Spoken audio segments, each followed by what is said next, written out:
Good morning to everyone. I'm just wondering if you ever experience sleeping with mosquito net. If you happen to travel to tropical countries during the raining season, probably you would have experienced it. During the raining season, it is hot, wet, and humid. So it's a perfect condition for the mosquito to breed. So in the evening, they come out and then try to disturb you during your sleep. So if you happen to travel to countryside again where there is no mosquito-proof houses, you will have to use one to sleep.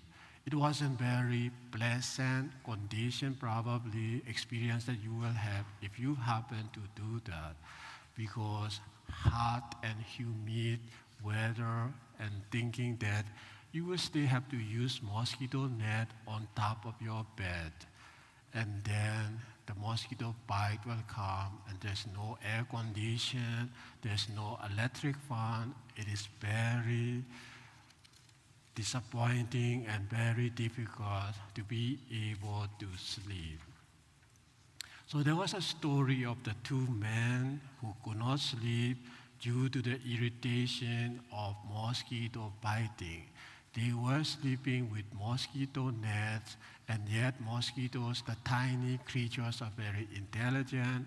And if there is a gap, an opening on the bed and the mosquito net, they will just creep in and then try to disturb you. One mosquito is more than enough to disturb your sleep. How much more if you have a lot of them in your mosquito net? So the two friends could not sleep and they were talking to one another. And one of them said, out of exasperation, "My friend, I think all the mosquitoes in the house are already inside my mosquito net." And the other friend, irritated too, sarcastically replied, "Well, my friend, just get out of your mosquito net and sleep outside." The reason is all the mosquitoes are inside the mosquito net of his friends. Therefore, there's no more mosquito to bite him outside the mosquito net. Of course, his friend could not dare to sleep outside the protection of mosquito net because it was just an exaggeration of the situation. In fact, there were so many mosquitoes outside, and it's not true. So he wasn't talking about the truth. He was just exaggeration, making exaggeration of the condition, making impression to his friend that my situation is worse than what you are experiencing. In fact, they are experiencing the same condition, and yet he tried to make sure that his condition is worse than the other friend. So we tend to exaggerate when we talk to make impression that our condition is worse than yours or our condition is better than yours. So we just want to make impression on other people when we talk by exaggerating the condition or situation. There are also some people who tend to inflate their righteousness. I have met a person who never make mistake in his life. He is always right all the time. When there's a failure in what he does, he will find some scapegoats to cover up his shortcoming. One time he was running a program. He said, "I know the program very well, and just give me a month and I will put it into practice." So he invited some 3 persons for his assistant. And then he ran the program, and at the end of a month, the program was total failure. You know what he said? "The program that I ran failed because of the 3 assistants that I have, they don't follow my instruction. He was still right in running the program, but it was the fault of the 3 assistants that he hired to help him in running the program. So he was still right even though the program failed. So as if he never made mistakes.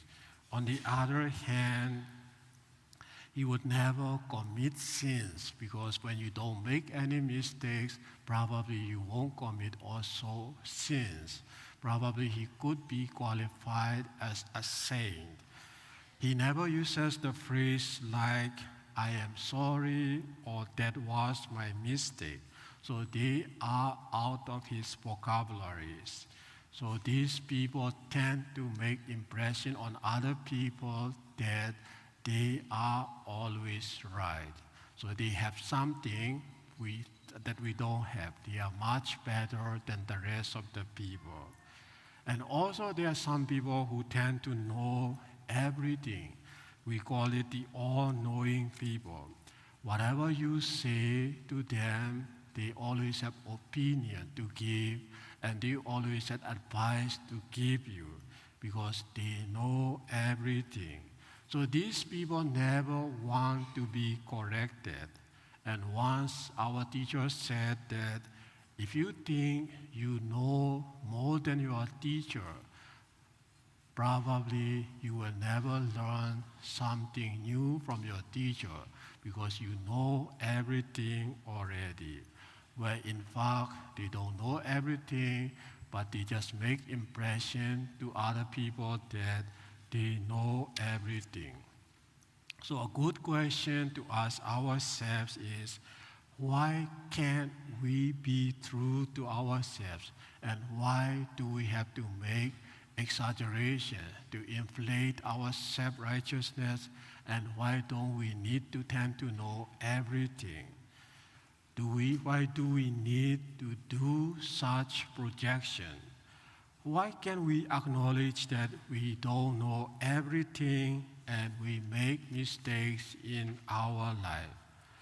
Our first reading, taken from the book of Sirach, reminds us to be humble in everything we do and find favor with the Lord. In the gospel, Jesus reminded the people, especially the Pharisees, to be humble, who picked the places of honor when invited for a meal. So he was invited by a leading Pharisee for a meal, and he saw the people trying to take the place of honor. So he said, when invited to a wedding feast, please don't take the seat of honor on your own.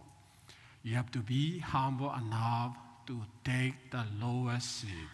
So when you take the seat of honor, if somebody who is more honorable than you are, the host will come and say, please give that seat to this guest, and then you can take the lower seat. So you will be embarrassed.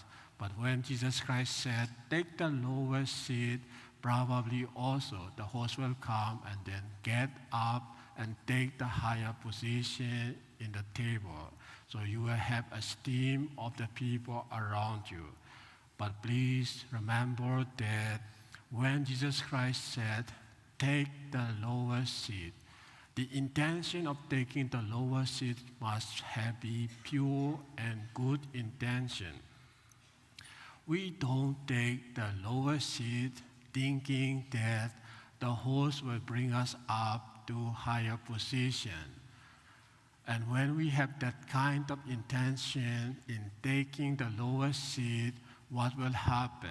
If the host will not notice us and will not say anything to go up to higher position, we will be disappointed, we'll be frustrated, because the reason why we take the lowest seat is not humility, but we just want to be brought up to higher position by the host. So when that intention is not being met, we may feel frustrated and disappointed.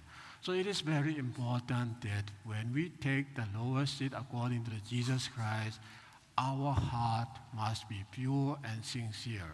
We don't have any intention, vested interest in taking the lowest seat. We just have to be humble enough to take the lowest seat so that whatever God can see us in our heart, He will reward us. So when we practice humility, please don't expect to be noticed or rewarded. We must do it with pure good intention and remember that God can see our intention and will reward us. And secondly, we can learn the lesson that when we invite people to a meal, we do it out of generosity. We don't expect to return the favor by offering a meal to the people. So then that the true generosity does not expect anything in return. So that means we should not be contented with the cycles of friends that we have. They tend to invite us back in their time. So when we give a meal to somebody, we do it out of generosity, expecting nothing in return. And thirdly, we need also not to work on what we want other people can see in us. The example that I have given is the people who try to impress other people what they can see in him. So we want to impress other people, so we do certain things. Therefore, it is a reminder for us not to work on what we want other people see in us, so that we don't need to exaggerate the reality or situation. We don't need to inflate our righteousness, or we don't need to project what we really are not. Lastly, when we focus on what God can see us, it will be easier for us to humble ourselves without putting any intention in living a humble life. And also we will stop looking to get recognition from others. We are more concerned about what God can see us and not what other people can see in us. So as we celebrate this Eucharist, let us pray to God that in the course of time, we may learn to humble ourselves and find favor with the Lord by solely focusing on doing what God can see in us.